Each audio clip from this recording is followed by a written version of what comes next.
ভাগ্যিস বাংলাদেশের মতো এমন একটা খ্যাত গরিব দেশে জন্মগ্রহণ করছিলাম, না হলে তো এত মজার মজার ভর্তার স্বাদ কখনোই পেতাম না। ছোটবেলা থেকেই শুনে আসছি মাছে ভাতে বাঙালি, কিন্তু এখন মনে হয় ভর্তা ভাতেই বাঙালি, কারণ এমন কোনো বাঙালি নেই যে ভর্তা ভাত পছন্দ করে না।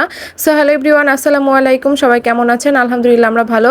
প্রতিদিনের মতো আজকের ভিডিওটাও সকাল থেকে শুরু করেছি। সকালে ঘুম থেকে উঠে আমি একটু চিয়া সিড আর ইসবগুলের ভুষি একসাথে ভিজায় রাখছিলাম, তো সেটা এখন খেয়ে নিব। তো তার সাথে একটু লেবুর রস আর একটু মধু দিয়ে দিলাম, যাতে করে একটু খেতে বেশি ভালো লাগে। তবে আমার কাছে না তেমন একটা ভালো লাগে না এটা খেতে, তবে বাধ্য হয়ে মাঝে মধ্যে খেতে হয়, প্রতিনিয়ত খাওয়া হয় না। প্রতিনিয়ত খেতে পারলে তো শরীরের জন্য এটা খুবই ভালো।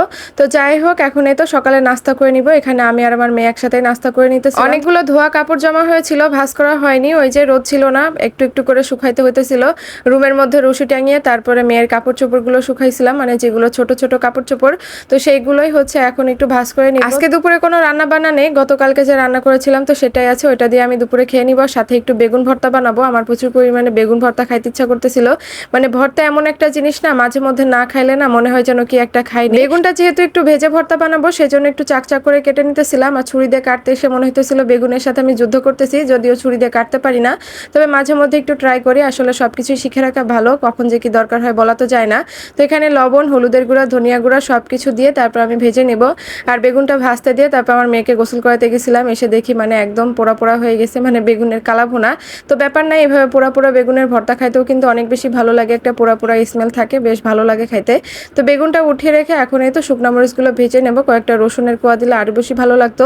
তবে তখন না মনে ছিল না, পরে যখন খাইতে বসছি তখন আমার মনে মাঝে মধ্যে দুপুরের খাবারটা আমি এইভাবে চালিয়ে দিই, যখন দেখি গত দিনের বেঁচে যাওয়া তরকারি আছে তো সেটা দিয়ে আমি খেয়ে নিই, যেহেতু দুপুরে আমি একাই খাই। আর একার জন্য না মানে বাড়তি কিছু রান্না করতে ইচ্ছে করে না, রাত্রে দেখা যায় কোনো কিছু একটা রান্না করি। তো এখানে আমি গরম গরম ভর্তাটা বানাই নিছি, আর এই ভর্তাটা যে এত বেশি মজা লাগে কি আর বলবো, অনেক বেশি ভালো লাগে আমার কাছে।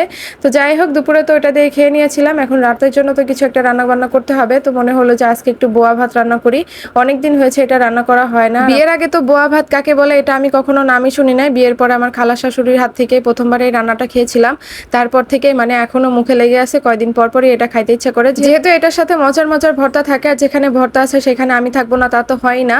তো যাই হোক, আমি হচ্ছে বোয়াটা রান্না বসিয়ে দিয়েছি, পাশের চুলায় হচ্ছে একটু দমে রেখে দিয়েছি, তাহলে চালটা খুব ভালো করে ফুটে যাবে। এখন ভর্তা বানানোর জন্য সবকিছু গুছিয়ে নিব। চিংড়ি শুটকিটা আগে থেকে ভেজে নিয়েছি, তার মধ্যে এই তো পেঁয়াজ রসুন খুব ভালো করে ভেজে নিলাম, শুকনা মরিচটাও ভালো করে ভেজে নিলাম। এদিকে বোয়ার ভাতটাও কিন্তু খুব ভালো করে ফুটে গিয়েছে। মাঝে মধ্যে তো এখন মনে হয় বাংলাদেশের মতো গরিব আর খ্যাত একটা জায়গায় জন্মগ্রহণ করছি বলে এত মজার মজার খাবার খাইতে পারি, এত মজার মজার ভর্তা খাইতে পারি।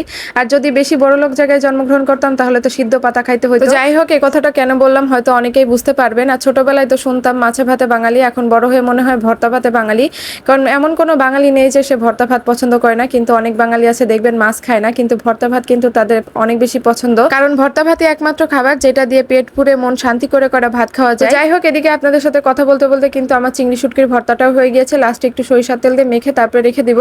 আর এই ভর্তা বানানোর যে কি একটা ঝামেলা, মানে যখন আমি বাড়তেছিলাম তখন আমার মনে হইতেছিল কেন যে আমি রান্না করতে আসলাম এটা, মানে একদম পা হাত পা একদম জিম ধরে গেছিল বাড়তে বাড়তে, এত পরিমাণে কষ্ট যে শিল্পাটাই বেটে ভর্তা বানানো। তারপরও খেতে কিন্তু অনেক বেশি ভালো লাগে, সেই জন্য যত কষ্ট হোক না কেন শিল্পাটাই বেটে ভর্তা বানাইলে বেশি ভালো লাগে খেতে। তো আজকের মতো এখানেই বিদায় নিচ্ছি, সবাই অনেক অনেক ভালো থাকবেন, আল্লাহ হাফেজ।